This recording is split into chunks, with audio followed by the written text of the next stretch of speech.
And it really shook me because all my other businesses had worked. We have been going, 7 years, I think now, and we have worked with over 500 startups, which is insane. That is insane. 500 different clients. There was no strategy.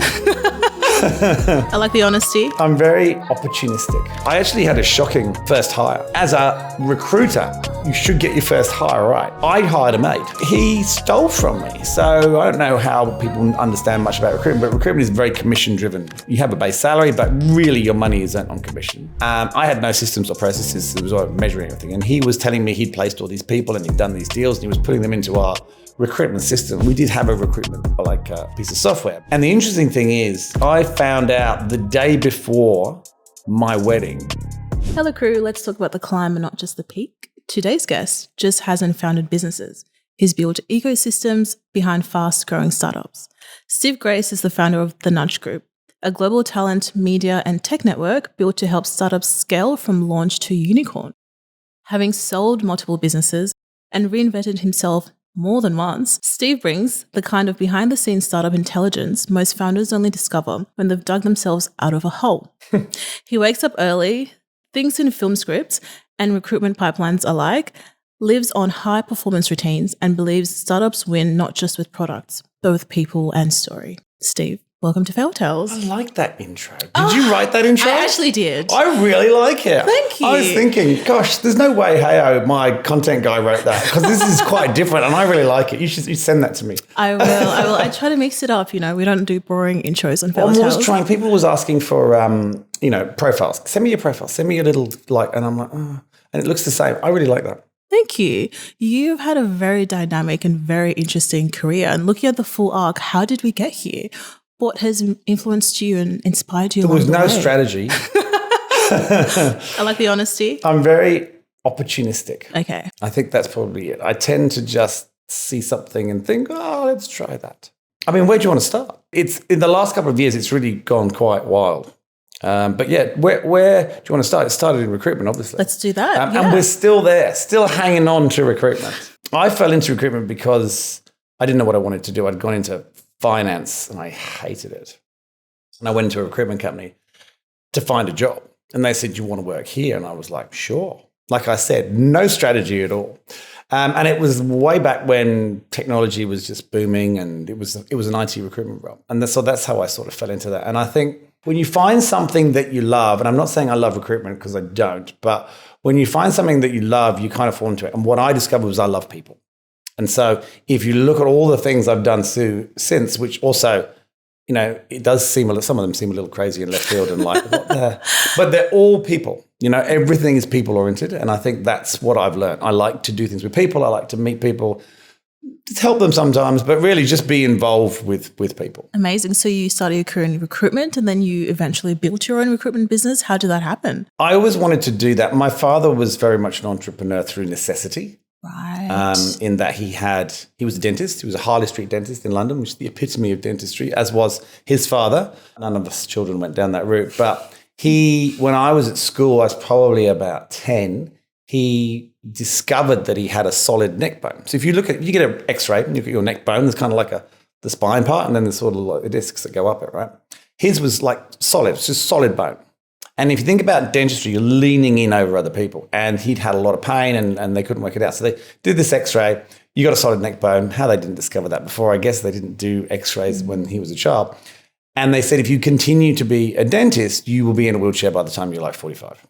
Wow. So what do? You've got your own business. You've hit the epitome of dentistry. You are essentially trained to do one thing. It's not like it's an easily sort of transferable skill. And he had 3 kids at private school and a mortgage. So he had to find something to do. And he went and did all sorts of things. He was one of the first people, this always entertains everyone. If anyone who knows my father, he's very academic. There's like 3 degrees, 2 PhDs, like all this, like super academic. Through someone he knew at uni, he became one of the first people to import rap music into the UK, which is so random. And he doesn't even like it, right? And it was called Movin' Music, MOVIN' music. It was such a bad name. But I remember it distinctly because as a child, I'd go to the office and there were stacks of CDs everywhere. And so he did that. And that was sort of his first foray into just doing something. Unfortunately, the mate so-called mate from uni ended up stealing all the money and disappearing, which left him in another bind. And then he went off and I started doing financial planning. Then he did water filters. He did all sorts of things, right? Whatever he needed to, before ultimately learning how to computer program when computers were just sort of really, really early days. And then he wrote books on that. And then he ended up becoming editor of the British Dental Journal at the end of his career, which he did for something like 20 years before he retired. So he ended up coming full circle. He ran training businesses, my God, all sorts of things. Wow. So I was exposed, I guess, as a child to entrepreneurship just having a crack. And so for me, I think it was always on the cards that I would do that. I'm not a very structured person. I was not very academic. I'm very, very dyslexic. I struggled at school. My sister and brother are very academic. I was not. So I think I sort of saw that as a route that I could do because it just looked like chaos. And for someone who doesn't like structure, chaos looks pretty attractive. You don't call it chaos then. So as soon as I moved to Australia, obviously, because I was cold and basically moved here. But as soon as I got my residency, I literally resigned from my job the next day and started a recruitment company. And I knew I was going to do that because recruitment was the only thing I knew how to do. Wow. And what was that experience like, diving deep into your first business? Awful. It's so awful. So here we are in the studio, right? My first office was probably a third of the size of this studio. It was one desk. It was in George Street. And it was in a serviced office. Christie Corporate or one of those ones, I can't remember, Serve Corp, one of those old ones. And it was in the middle, so there was literally no windows, and there was a desk in there, and there was a phone, and there was a computer, because we didn't have laptops. Laptops were expensive back then. And I had a plant in there, and I had a little stereo. And I would go in there in the morning and shut the door, and you wouldn't know if it was raining, you didn't know if it was sunny, you didn't know, you just were completely in your own world. And it took me 3 months to get my first piece of work. Wow. And I was going absolutely insane. I was going to swear then, but I don't know if you're allowed to swear. You're allowed to swear. Yeah. Explicit content. Going fucking insane. And I was talking to the plant. I was doing push-ups all day, dancing, just to try. I was trying not to leave because I found if I left, I didn't want to go back. Okay. So I would try and stay in there. I would go out for lunch, get some sunlight. And it was really, really hard. But I don't know. It just seemed like the right thing to do. And had a really cool name. It's called Fingerprint, and I really love my logo. So I was pretty happy with myself. And then once you get your first piece, it just sort of snowballed from there. Okay. I just asked my now wife to get married, which is the best time to ask when you've got no job, no money, no prospects. Then you really know if the yes is the right yes. She said yes, obviously. So she was working, which was lucky. Yeah, it was extremely difficult. But once you got some momentum and I belief, I had a whiteboard in there as well. Then it just got going. Amazing. What was some early mistakes you made? Because it sounds like it was a bit of a slower burn and then a snowball. Looking back, what are some of the missteps? I think that the thing I've probably learned the most, that I dislike the most, is that you need systems and processes to be able to scale a business. And I did not have any. And I didn't want any, and I resisted. It didn't align to you. It didn't align to me, so I refused. I almost purposely went out to do things in a scattered way, which when we grew became a challenge later. I think that's the first thing. I think I didn't study how to build a business. I didn't learn accounting. And I'm not suggesting you have to go and do these things, but I do think if you're going to run a business, you need to have an understanding of absolutely everything.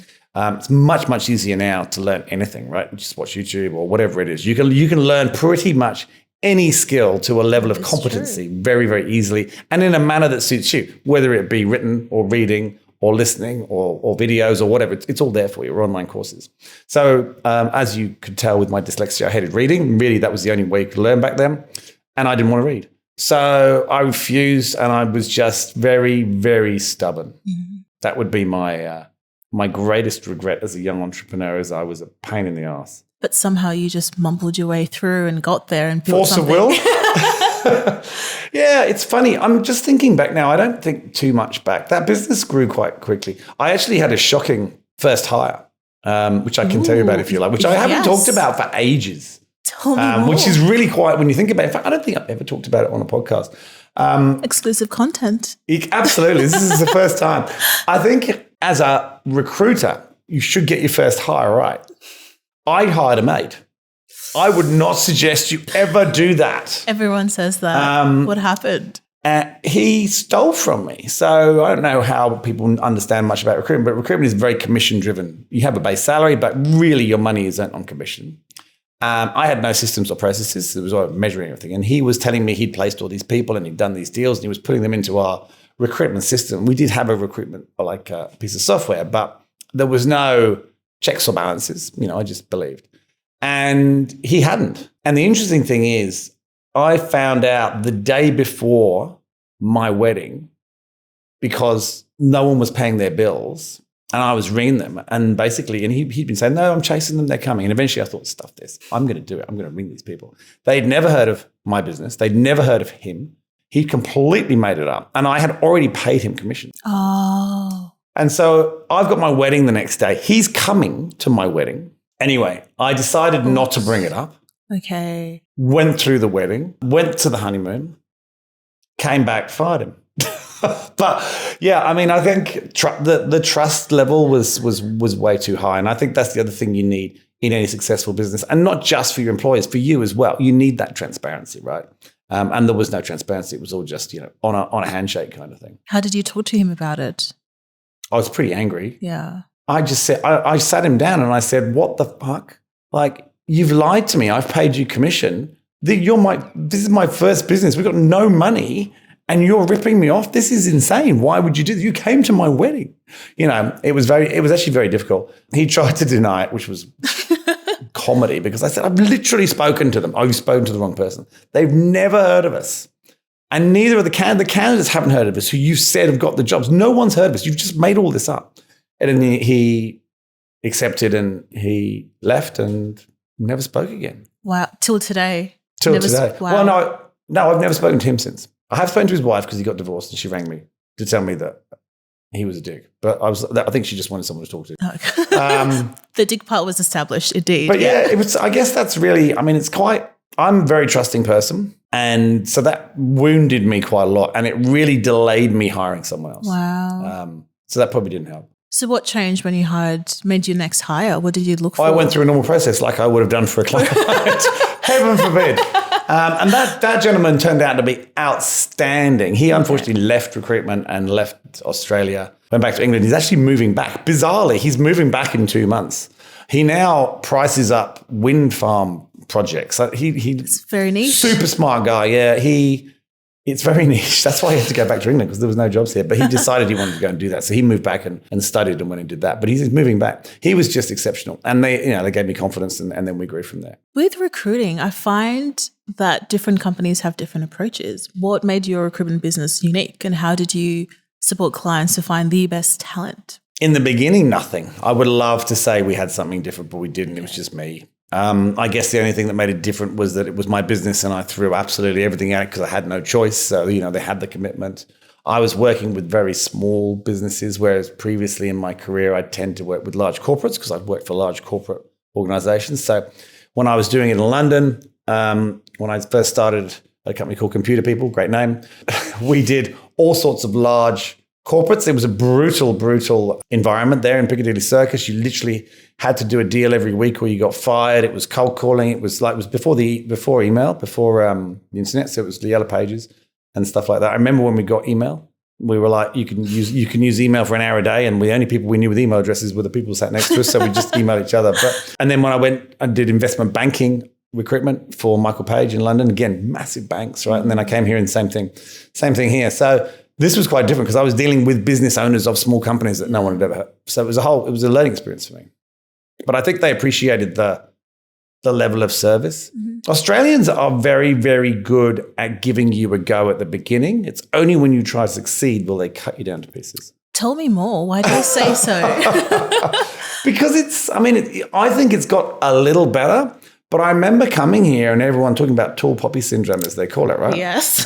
And I'm like, this is such a stupid name. But I never really believed it. But I didn't see it because I was working in a corporate. I was a young man. You just don't get to see it. But as you get older and you see people succeed and you start your own businesses, you do see it. People don't like it when you actually start to do well. Mm. They love it when you start. Yeah. But they hate it when you succeed. It's an odd scenario. I think it's decreased a lot. It's one of the main reasons behind my latest venture, The Pillars, that I did that is because of that. That's still the case, I think.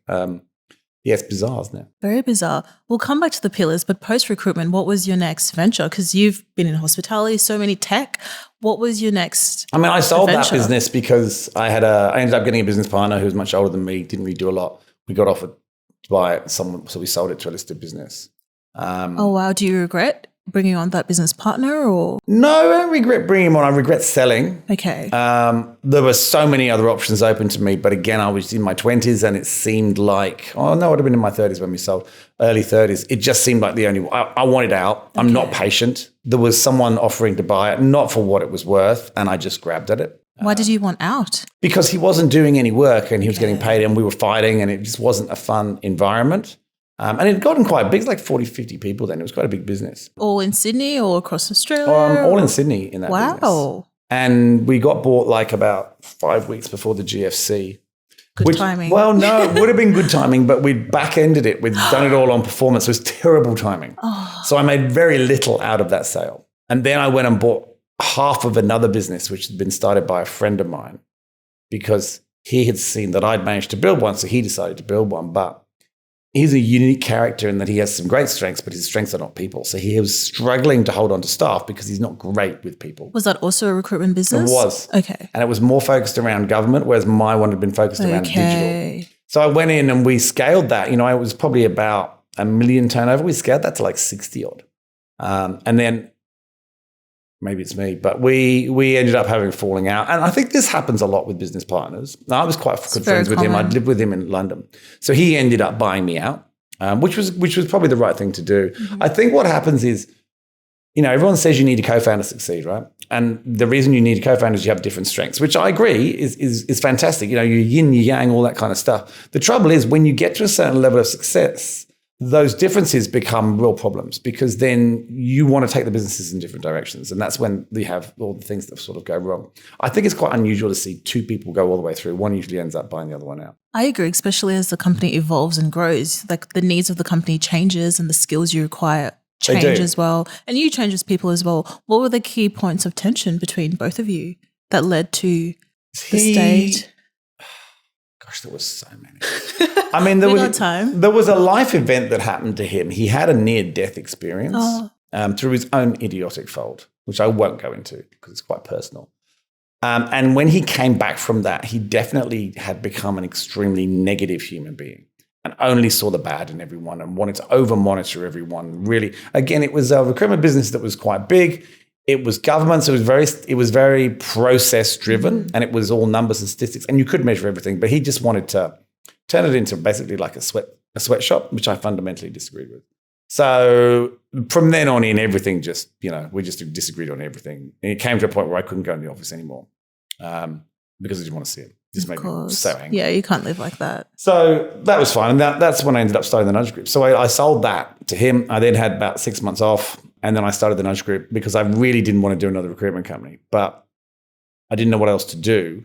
And I figured, well, let's do it in startup land because that looks super fun because they all have beanbags and crazy colors and they're all really young. And so that's why I started Nudge. And I'd done a little bit of startup recruitment and I really enjoyed the chaos again, drawn back to chaos. And obviously Nudge has morphed into all sorts of things from there. But what was the original mission of the Nudge Group? Because now it's doing a lot of, like you said. It was just recruitment, but it was just specifically for startups. Like recruiting for startups is fundamentally different to recruiting for every other kind of business. And each startup is different depending upon where they are in their journey. You know, very early stage pre-seed seed businesses, they hire in a very different way and a very different type of person than a Series A, B, C, or D, or someone bought by private equity. It's a completely different fundamental change in how you go about hiring people and the kind of people you hire. You know, when you're hiring for corporates or government, it's about the skill set. You know, can you do that job? Mm-hmm. When you're hiring for startups, it's not about the skill set at all. It's about the kind of personality they are. Are they suited to where you are? If you're early stage, can they deal with ambiguity and change and doing 15 different things? But if you have that person in a later stage startup, they're a menace and they cause problems. So it's understanding that. I wanted to do something different in recruitment. I couldn't think how. Mm-hmm. And going into startup world enabled me to try stuff like having payment plans rather than charging up front. You can do anything because it's startup world, right? No one minds. But if you try and do innovative stuff like that with corporates, they just think you're insane. Yeah. So I think, again, that was the reason I was drawn to startup space. Have you faced any unique challenges with working in the startup space that you didn't anticipate? Yeah, so the first thing everyone said to me is no one's going to pay their bills because they've got no money, which is the total opposite, interestingly enough. They're some of the best payers ever. And I think part of the reason is they're not necessarily profitable. No. So where you're dealing with a company that's profitable, they have to make X amount to pay you and then they run out. Whereas you're dealing with startups, they've got money. Someone gave them funding, so they've got the money. They just pay it to you. So actually not a problem. The greatest challenge with startups is they hire in tranches. They'll hire 10 people, then they might not hire again for a year. So you don't have that consistency. They also don't really use contractors. And if anyone doesn't understand recruitment companies, you typically have contractors and permanent recruitment. Contractors are people where you're paying them an hour and charging them out an ongoing. That gives you great cash flow because it's always churning over. And then permanent is your profit, which is big fees. If you take away one of those elements, it makes the recruitment company very unstable because you just get fees. But if you have a quiet month on permanent, no money comes in at all. That's a problem, which was, again, one of the reasons we started putting in 6-month payment plans and things to try and smooth it out. But that was probably the biggest challenge, is that they might only hire once every 2 years. They'll hire a whole ton of people, but then you just don't hear from them.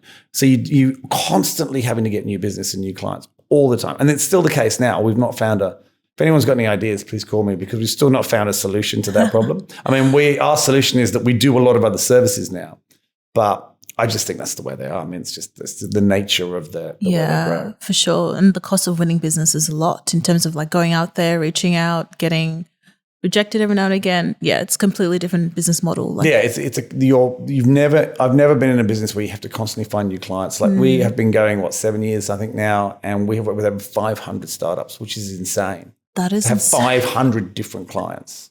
Wow. And, to be fair, probably only about 20 have gone bust. So it's not, everyone always said, they're going to go bust. Actually, most startups don't go bust. I think it's a myth. I agree. They end up getting bored or amalgamated or pushed into things. They don't generally go bust. Agreed. So what else did you pivot into within the Nudge Group? The biggest problem I had, which we mentioned to you just a minute ago, was around trying to get someone to leave a job to go and work for a company they've never heard of. So we were like, how are we going to do this? The market was really tight. There was no candidates. There was a lot of jobs and no people, and they weren't willing to listen to us. We're trying to approach them on LinkedIn going, please come and talk to me about this job. And they're like, never heard that company. There's no way. Why would I go and join a company? Yeah, it doesn't look good on my CV. Yeah. They're just like, it might not even be there in 6 months, as is the myth that everyone thinks, right? So we were like, well, let's just do a podcast. Everyone was doing podcasting, but they were all doing audio podcasts. I said, stuff that. Let's do a really high-end video podcast. I don't know why I said that. Well, no basis for it. Okay. So we did. And it was during COVID, because COVID pretty much kicked off 6 months after we started Nudge, which was good for Nudge because startups took off, because everything had to go online. And most startups were starting online businesses, e-commerce businesses, cloud-based businesses. So startups had a real boost by COVID. And once actually, if you look at my early episodes of Give It a Nudge, you'll see I'm sitting so far away because of the distance rules we had in place. Oh. We were like shouting at each other across the studio. But also, I had a friend who had an event business. They had no work because there were no events allowed. So he decided to set up a studio in his warehouse for me at the cost of nothing, really. And we would go in there, and it still cost something. So I would film like 10 in a day because I could only afford to do it one day. And I just got the founders to come in, and it was free service. You come and use us for recruitment. You get to come on the podcast. They sit down. We talk through the story. And then right at the end of it, I would ask them, why would someone want to come and work with you? And then what we did with that content was we would take off that last question and we would send that to candidates. So let's say I wanted you to go do a job. I would just send you that. I wouldn't even say anything. I'd just send you on LinkedIn. And people always watch it, right? Because it's got the little triangle on it. You can't not click it, right? Even if you don't watch it straight away, you come back and watch it. And it was only 30 seconds. So they generally watch it. It might have been a minute. And then they go, why have you sent me that? And we go, we've got a job with them. And they're like, what's the job? Not telling you. And they'd be like, what do you mean you're not telling us? I'm not going to tell you what the job is. But I've got a whole half an hour episode of the story here. Watch that and then come back to me. Now, at this point, you lose easily 80% of the people you've approached. But the 20% that do come back to you have come back to you because they've watched it. They've bought into the founder. They've understanding what the mission of the business is. They've heard the whole story and they want to know more. So you've instantly got a candidate who's engaged for all the right reasons. They're not moving because their boss is wearing yellow today and they hate them, or because it's $5,000 more, or because it's better parking. They're moving because they bought into and this is the fundamental key difference you need in startups. And so it was an accident, but it was mind blowing for us. It completely changed everything we thought about recruitment, everything we've thought about startups. And I still don't understand why nobody else does it. We still do it to this day. And I talk about content-driven recruitment all the time. And people have touched on it, but we've expanded it to much, much more. And that's why we now have a full production company and content business and all that kind of stuff. Because I began to understand the power of content. I understood that I didn't need to be doing sales calls anymore. I just needed to be producing content. Nudge has like 62,000 followers, which is more than most recruitment companies you've ever heard of. Like a Hayes or a Michael Page might have 20 because we put out so much content all the time. And that generates work for us. I saw your podcast. We've got some roles we want to hire. So not only does it solve the problem of trying to get people to buy into the businesses, it promoted us, it promoted the business, it got us work. It's just so many different things. And so we thought, well, let's start a full production company. That's why we did Nudge Productions. Wow, that is so intelligent. Out of never. Well, you see, but it wasn't. It was accidental. I'd love to say it was intelligent, but it was accidental. I mean, it was just like, we should do a podcast. Yeah, all right, let's give that a go. And there was like, oh, look how well this is working. Maybe we should. It was. I guess what we were doing is we were just looking at the results and going, well, we should try that a bit more. Yeah, like I said, opportunistic. Wow. And what's it been like leading a more media-based company? So much fun. Really? So much more fun. What is fun about it? Creating content is, you've got no rules. And I think it's come at a time where content creation has just exploded, right? And we get to buy lots of cool equipment. But more importantly, I guess people don't understand the power of content. So if you help them create it, and we've got studios and all that kind of stuff now, and then they see what you've done for them, it just blows them away. It's a great sales tool in that if you ask people to come on your show, it's quite a good ego hit for a lot of people. If you show them on camera, they get all dizzy, excited, send it to their mum and their wives and their husbands and things. I don't know. I find the whole concept of creating content and knowing that I can do absolutely anything, there are zero rules, incredibly exciting. Very exciting. And where do you see that moving into the future? We're going to be doing a couple of documentaries next year. So we're going over to Papua New Guinea. We're doing the Kokoda Track. We're making a full 10-day documentary on that. Will you be doing the hike? Yeah, absolutely. And so all the cameramen. But we've been doing a lot more, I guess, brand building as well. And not just corporate brands, personal brands as well.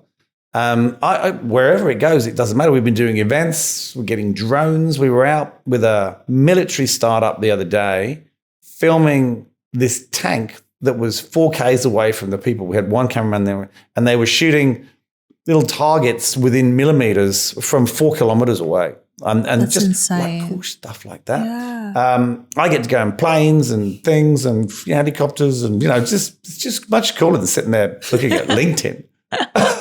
I still do the recruitment. I still get a kick out of doing recruitment because it's incredibly rewarding getting someone a job. And it's incredibly rewarding watching someone impact a company and that company succeeding. People go, oh, it must be the most amazing job getting people jobs. And I think what people don't realize is that for every person I get a job, there's probably 5 I have to tell them they didn't get it, which is not fun. Yeah. But it does enable you to have harder conversations more easily because you just do it every day. That's amazing. I can imagine that you probably get people who see your content, really admire it, and then contact you being like, oh, I'm really interested by what you do. Do you have any cool startups I could work for? Here are my skill sets. We get a lot of those. Wow. We get a lot of those. We get people contacting us for all sorts of weird reasons when they see the content. Like I don't know what people are doing with their lives. Like we really want to know where you got the legs on your chair. And I'm like, what? What do you mean? Which chair was it? And we didn't get the legs. They came with it. Like it's like just such strange things. What light bulbs have you got in there? And that's just like, I don't know where people's brains are. But yeah, it's an interesting world content. You get Very exposed to just about everybody. Huh. Have you got any interesting recruitment stories to share? Because that whole field is just such an unknown, amazing black box to me.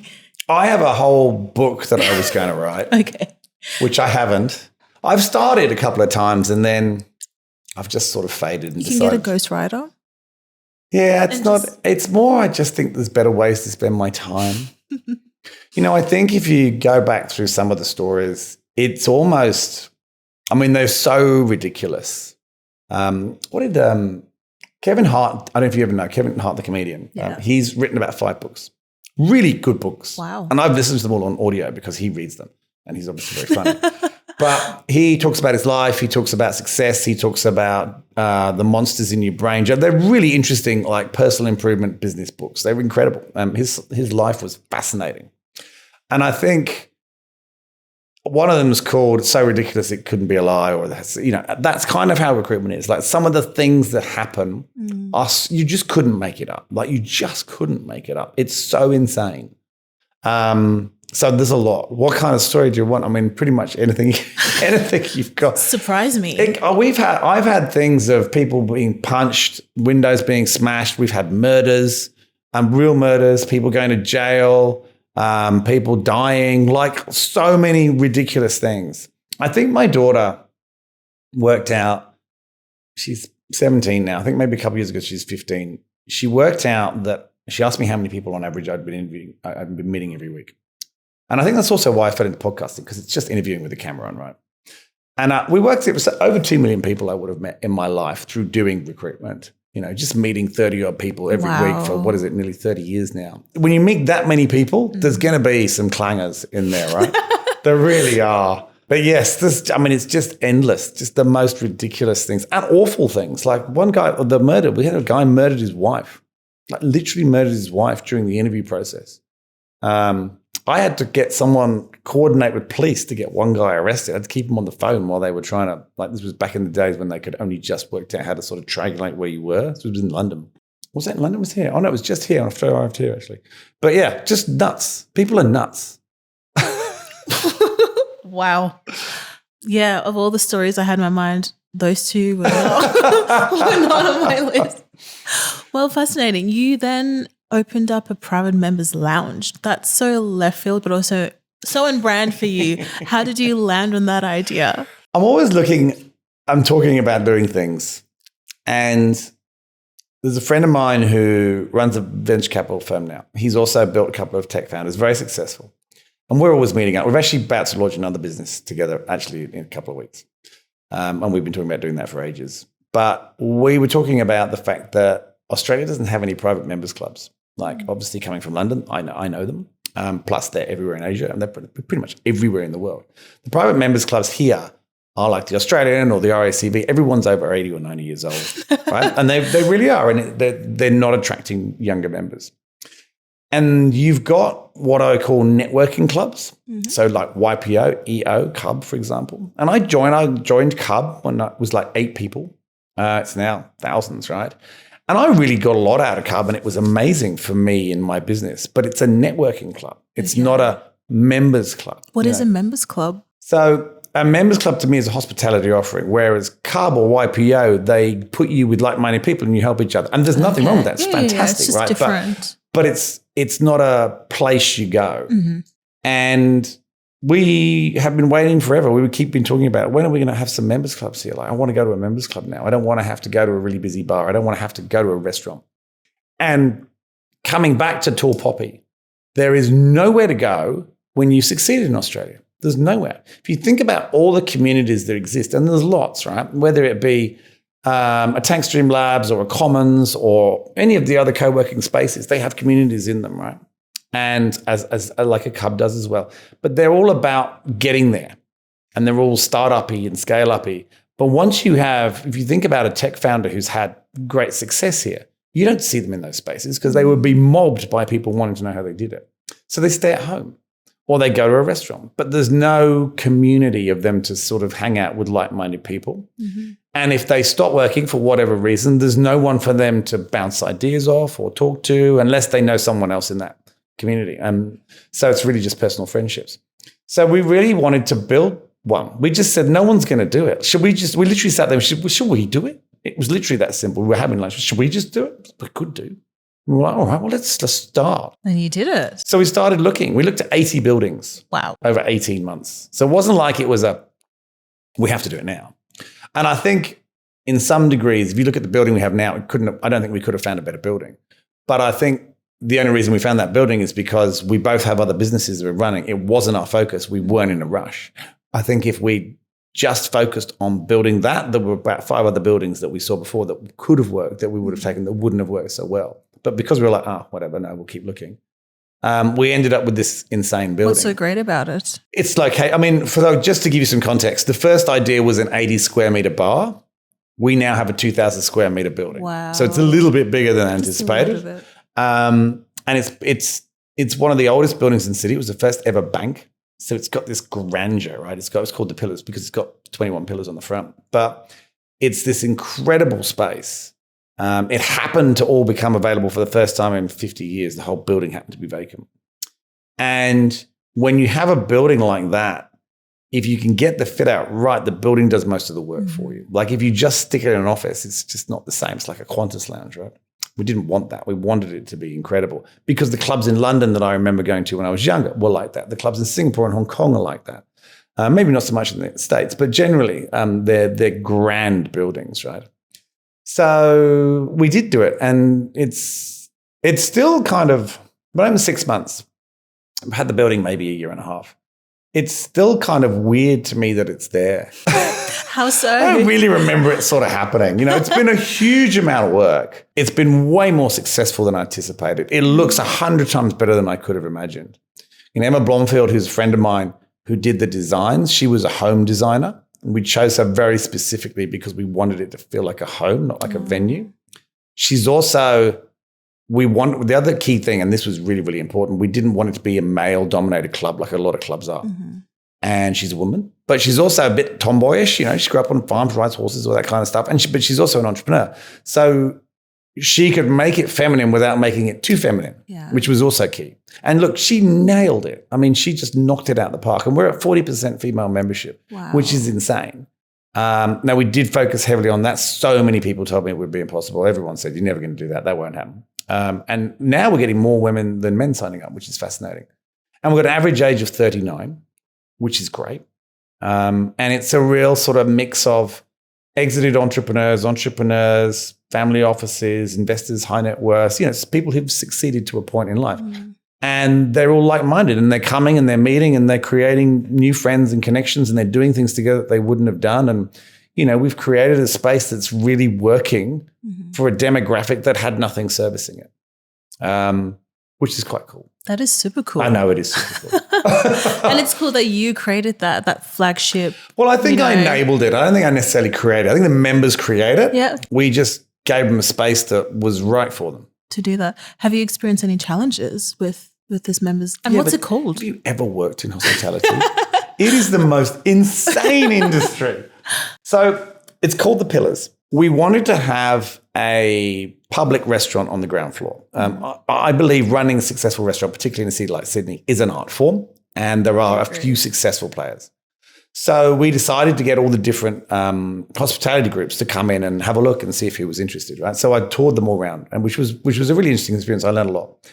And a very famous one, who I won't tell you, said to me, "You've never done anything in hospitality, have you?" And I said, "No." And he goes, "Yep." He goes, "We need more people like you." He goes, "Because no one in hospitality would take this on." Wow. He goes, "We need people who've got no idea what they're doing, or these things wouldn't happen."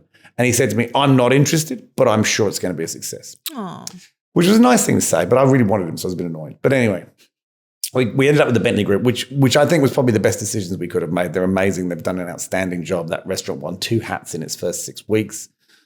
They also do the food in the club. So they're kind of a tenant downstairs and then our business partner upstairs. And we have opened other restaurants up there. We've got 2 other chefs up there as well. But they were a game changer. But I think the biggest challenge is not having done anything in hospitality. But I think also it's been the greatest strength. Mm-hmm.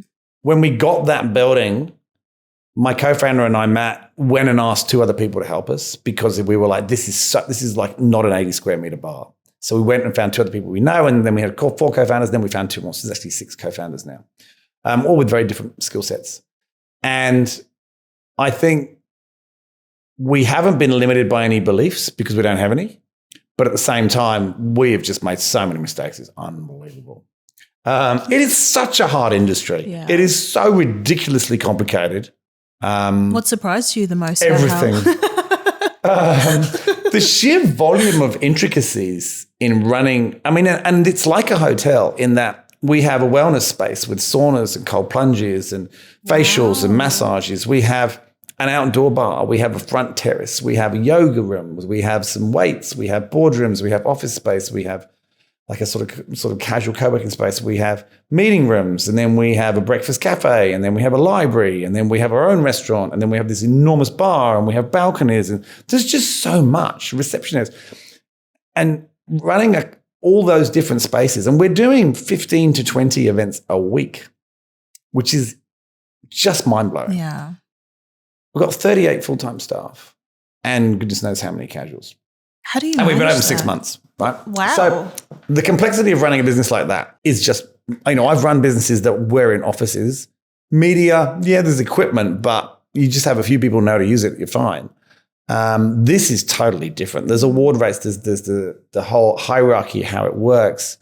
There's things that need to happen for just a bar to work effectively or a restaurant to work effectively are huge.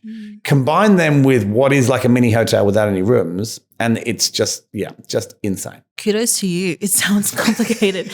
And 6 co-founders, how do you manage that? Because that's a lot of So there's a heads couple in. of minority shareholder ones Okay. who have specifics. Like Emma, for example, who is the designer. We wanted her to come in as an equity holder because we wanted her to own it because she was designing it. Day to day, now it's built, her role has decreased. Now, yes, we have things that go wrong. Couches break, we want to redesign something. Sure, she comes back in, but she's not really involved in the day-to-day operations. There's another lady who came in really to help us around the, around the capital raise, because we did have to raise some money to do it. It was an insanely expensive fit out. And then out of the other 4, 2 to 3 of us are probably more involved than the others, but particularly 2 of us. And we kind of work as a co-CEO. Unfortunately, one of those is me. The others, we would be putting in 25 hours a week minimum, both of us, which is a lot when you're trying to run 2 other businesses. And he has other businesses too.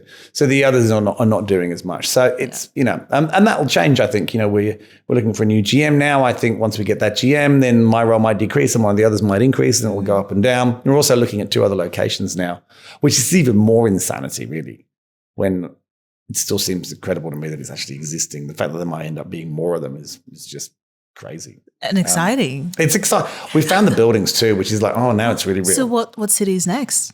Probably Brisbane. Okay, before Melbourne. Not sure how they're going to feel about that. They won't like it. They don't like anything that doesn't include them first. But Melbourne still has some recovery to do. There's a lot of debt in that state. They obviously one of the harshest lockdowns ever, and they haven't recovered and they haven't bounced back in the same way that other cities have. The occupancy of people in the city in the day is not massive. It's at night it's come back. The nightlife's come back, but people coming into the city is not anywhere near the level of Brisbane. It's like 92% occupancy. There's a lot of people who are in the day every day. There's very few people come into Melbourne every day. Very, very few. There's a much, much stronger work from home culture there.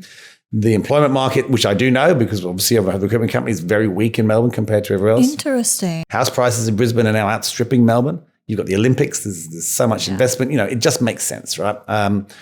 In some respects, Melbourne would make a lot more sense. There's a lot more clubs there already. People are used to it. It suits their culture, but I just don't think they're quite ready yet. Yeah. The clientele of this club, is it sort of a buy-in or do you kind of vet that? I find that really interesting. It's an interesting experience. We have removed some members already. Oh, for bad behavior? Yeah, and I've got a couple on warnings, which is interesting. Very. We all had different networks, which is how we went out. We ended up selling like 110 memberships before we opened. It'll only take 500 max. So we're at 300 now. We were hoping to be at 200, so we're way, way ahead. And I think what's blown me away, and those members we don't really advertise or anything at all. We don't really push ourselves. They've come through members. So members are very proud of the club. You see them taking people on tours. So members bring their own friends through, which is amazing because there's a good chance they're going to be a good member. They do get vetted. We do have people apply through the website, but maybe, I don't know, 5-10 a month or something, not a huge amount. And a lot of them are not right. Okay. And then we get a lot through events. So we do a lot of brand events. So for example, we've done some events with Bollinger or with Chopard or with Hublot or, lots of other brands. Net-a-Porter did fashion shows. So we do a lot of that stuff. And the way that works is we'll often let them bring 20 of their VIPs and we'll have 20 of our members there, and some of those VIPs will often join. And of course, members can bring in guests for drinks and dinner and stuff like that. So it's pretty organic. We're pretty 20 to 30 new members a month is about the average, like one a day, which I find is amazing. Yeah. I won't say without effort, because our head of sales, Sophie, does an insane job, but we're not out there like cold calling people or we don't really spend any money on marketing or anything like that. So that's pretty cool. Yeah. You mentioned that certain people weren't right for the club. Why were they not right? What are you looking for? So it's not money, which people think it is. I mean, it's not a cheap club, but at the same time, the price is there. If you look at what you get for it, it's not expensive either. Look, I think it's the reason they want to be there. It's a really hard thing to define. I've been asked this question so many times and I haven't come up with a good answer yet. Because I'm guessing you don't want it to be another networking club of someone who's wanting to go there to, I don't know, just a hypothesis. I want people who want a community rather than want to, like, I don't want people to sell. Yeah. So we won't have that. That's not to say they can't run an event themselves of their own services and see if members want to come. They can do that. Yeah. But I don't want them wandering around trying to sell. We don't have a directory of our members anywhere, so you can't see who's a member even when you're a member. The only way you can know a member is by meeting them there. And the events, it could be that you're in a bar having a pizza night, or it could be a backgammon night, or it could be a talk on AI, or it could be we're screening a movie, or, there's so many different types of things that happen there. Whiskey nights, wine tastings, there's countless opportunities to meet other members if you want to, but if you don't want to, you don't have to go to any of those things and you can just hide in the corner. So you've really just got to explore the reasons they want to join. But most of them, I would say 95% of our members have come through another member or through a founder. Yeah. So that's been quite easy. Nice. There's definitely been some people that you just go, oh my gosh, there's just no way. And I can't really describe to you why, and I can't tell you why we've had to eject ones either, because we have some very strict confidentiality rules. And there's no photography, you're not allowed to take any photography in there of other members and things like that. There's a sort of a lot of, there's quite an extensive amount of rules that you sign up for. Super cool. I hope to one day aspire to be part of this exclusive Well, you have to come club. and check it out. I will, 100%. Well, this is Fail Tales. We talk a lot about failure. Keen to hear more about your journey and any other personal failures you've had that you'd be open to sharing. Look, I think I've had a couple of real shockers in the last 5 years. You think you get them out the way early, right? And failure is just really a repositioning, if you like. I think, for example, when I started Nudge, I grew Nudge aggressively because that's what I'd done with my other companies. And that was before I'd really understood the funding cycle that I was explaining to you earlier. And then, I grew it at a time when funding was flowing like nuts, and then funding stopped. And we had way too many staff, and I had to let a lot of people go, and that was awful. And the company got into some really deep financial trouble, which I got out of, but it was very challenging. We had to go into what was called a deed of company arrangement because we had more debts than we could pay, but I didn't want to go into liquidation. And so that's like a 4-week process where you sit down with all the people you owe money to and you work out how you're going to pay them off. Yeah. And we did, and we paid everybody off in full. But it was really, really challenging, and it really shook me because all my other businesses had worked. So I just hadn't experienced that before. And when you've been going for 20 years and then it hits you, it's just a shock. So that was difficult. And then just recently, and we did touch on this earlier, I founded another business called Curious Media. Ooh. And Curious Media was designed to take the podcasting stuff that I'd learned to another level. Okay. And it was going out and finding people who, I had another co-founder in that business, Poppy, who's an amazing human being, and she'd run businesses in media before. She had a much more strong media background, albeit in music, and she'd been editor of Rolling Stones magazine. She's a very incredibly impressive lady. And we went out and we found hosts that we believed would have successful podcasts because they had followings, because they had an audience already. And we funded those shows for them and produced them and edited them and the whole thing, created the whole lot on a view that we signed a contract with them that we would get a share of the sponsorship dollars. We didn't get any sponsorship dollars. So we did it for a year. What happened? Why didn't it get to the monetization stage? I think we were basing it off the model in in the UK and the US. And it's just not here yet, that model. CMOs here are not willing to take the risk on podcasts like they are overseas. Not to the level that we needed to, because those shows were expensive. Some of them we did 22, 23 episodes. It costs a lot of money. Talking hundreds of thousands of dollars we invested in promoting, in studios, in websites, in equipment, and we probably had 8 or 9 shows. And they were all amazing hosts. And the shows were good. They were good shows. Well, most of them were good. There's some ones that weren't good. But and we literally made nothing. Like nothing. But I said we'd give it 12 months, and we gave it 12 months. And then I just said to my co-founder, Poppy, I said, look, I just can't keep funding it. Like it's costing. And it was really impacting my time with Nudge, and I had pillars going on, and there was a lot going on. And I just felt like it was a drain on my time for zero return. Yeah. If anything, it was really putting so much financial pressure. All the profits out of Nudge were going straight into Curious and just disappearing. So we shut it. And it was a horrible moment to do that because, again, it's never happened to me before. And it was an utter fail. I mean, it wasn't like it didn't go well. Like I think we probably spent $480,000, $480,000, and we probably got 20 grand in sponsorships. Like it's a really bad maths, even if you're not great at numbers, right? It's a bad maths situation. So I had to let the people go that were in that business. Moved some of them into Nudge Productions, which was good. Had to say to Poppy, look, we can't do this anymore. She's taken the name and a couple of the shows. One of the shows was hers, and I've said, go for your life. But I've stepped away and we've shut everything else down. It was such a hard decision, as I hate giving up on things. Yeah. But it wasn't giving up. It just wasn't working. And and you know what? I still think it could have worked, but it would have taken another year and a half. And we looked at getting investment, and there was someone who was looking like they were going to invest. But I didn't have the belief it was going to work in time. And I figured we'd need another $2 million, and I didn't want to put it in. I didn't have it. I didn't want anyone else to put it in either. So we called it quits. But I hate giving up on things, but I just felt that I needed to put my time back into Nudge and into Pillars. Those were where the opportunities were there. Pillars was just beginning to explode. Nudge was faltering a little because I wasn't giving enough attention. And I've got staff in there that have worked for me for 20, 30 years. So I was like, no, this is where I need to spend my time. So it was a failure in that respect. And I think what I learned was that I'm trying to do too many different things at the same time. And that's not to say that I'm not doing other ventures, but I'm not doing other ventures that I'm involved in day to day. I was doing too many day-to-day operative as an operator. One, I wasn't supposed to be operating Pillars, but I was, and still am, unfortunately. Although I do enjoy it. Nudge was operator role, but then having Curious as an operator role, that's just too many. You can have other investments and other things you toy around with, but you can't commit that much for your time. And I was exhausted and I was stressed and I was not happy. Sounds like a journey. But I loved it. and you know what I did learn? I got some great stuff for Nudge Productions, and I learned so much that I've applied to Nudge Productions. And Nudge Productions has grown exponentially off the back of that. So I would say Nudge Productions has now trebled its revenue off what I learned from Curious, which is good because I've got to pay back the money that I spent. So, and that'll take time. But so I mean, there's always something out of it, right? But it was awful again to have two quite close together, what I see as utter failures, having not really had things that have failed, but not like that, not like really badly.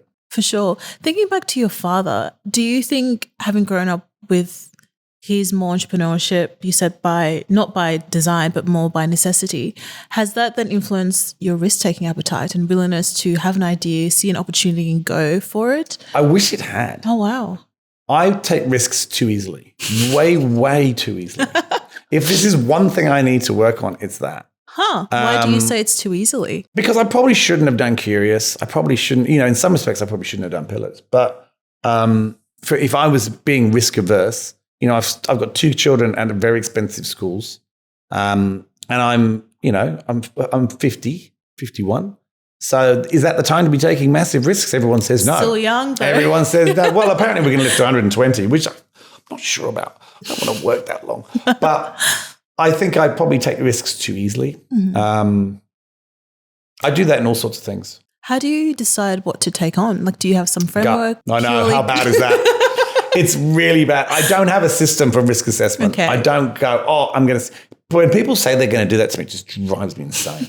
But I should do that. I'm trying to bring in a little bit more adultness into my life here at 51. Bit of due diligence. I mean, I did due diligence, but I'm naturally incredibly optimistic. which is a strength and a problem. It is what it is. Do you have any words of advice for budding entrepreneurs who are looking down the pathway and wanting to give something a go? It's a really difficult question to answer when so many people say the same things. Get a risk assessment of some form, and probably talk to more people. I don't know. People are so negative, though, I find, about other people doing things, and I don't think they do it on purpose. I think they either do it because they care about you and they're worried, or they do it because they're jealous and they don't realize, right? That's my honest belief. Look, everyone always says you got to believe, I think you've just got to have the ability to either throw everything into it, or have the money to back it up if it doesn't work. But at the same time, there's a million people that will say, what's Tony Robbins' statement? Burn the boats so you can't leave the island, kind of thing. There's an element to that too. When your back's up against the wall, you have to innovate, and you do come with things. And there are things I've achieved that I wouldn't have if things hadn't gone wrong. So I guess the advice is entrepreneurship is the most roller coaster trip. That's what you have to be able to deal with. It's not so much, do you take risks? Do you not take risks? Do you have to believe? Is it your passion? There's thousands of other things people tell you. You have to be able to live on a life that is going to do that. And the people you love have to be able to live with that too. So if you're married, you have a partner or a girlfriend or whoever it is, if you're with someone who can't live like that, you should not be an entrepreneur, because it doesn't matter how successful you are. Any entrepreneur, you listen to any life story, your life goes up and down like crazy. And my wife does not handle it like I do. I keep a lot of things from her in the respect of I don't tell her the details. I tell her what she needs to know. But if I told her the details daily that I go through, she would not be able to. She's just not that kind of person. And I think you need to understand, are you that kind of person? Because if you're not, it's the worst experience in the world.